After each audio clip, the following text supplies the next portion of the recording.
Well, good morning. I've woken to a very misty Saturday morning and I'm going to try a new recipe. I'm going to bake a cake to take to my in-laws. It's a carrot and pineapple cake, also known as a hummingbird cake. Now to start with, I need 3 cups of grated carrot. So I'm going to use my food processor. This makes it so easy rather than having to grate on a grater.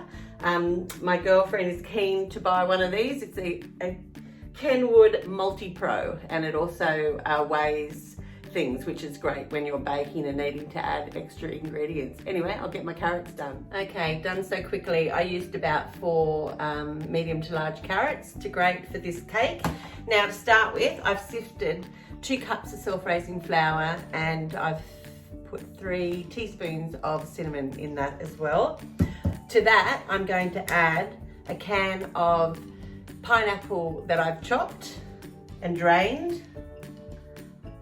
I've also got half a cup of chopped walnuts to pop in there, and I'm just going to mix that through quickly. Oh, also my carrot, pop that into my bowl. Looks like a pretty easy recipe. I always like to keep those tight. Now to prepare my inner pot, I've had to spray it with canola spray, and I've also just traced around the base and cut 2 baking paper circles, and I'm going to pop that inside my all-in-one cooker. Anyway, just getting this mixed up a little bit because then I'm going to add the liquid. Now the liquid is 3 eggs lightly beaten, mixed with 1 cup of vegetable oil and 1 cup of brown sugar. So I'm going to add this now to my dry mixture. Pop that in there. Oh, I think the ingredients in here, it's going to be delicious.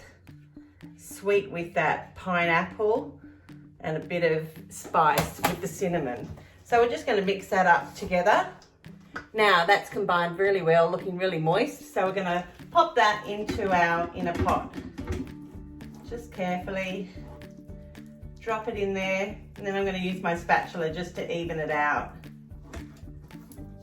It's amazing that this all-in-one cooker can be a pressure cooker, slow cooker, make yogurt, bake, make risottos, make soups. It's incredible. So I'm just going to pat that on the top, get rid of my bowl. Okay, now it's time to bake my cake. I've put the little valve on top to bake, and I'm going to press the bake button down here and set the time to 55 minutes. And press start. So hopefully we'll have a beautiful cake in 55 minutes. In the meantime, I'm going to make some icing.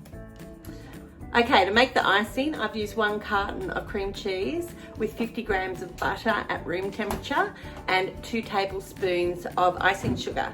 Now I've used my beaters to beat that, and I'm just going to pop that aside. I've got under 10 minutes left to cook on my cake.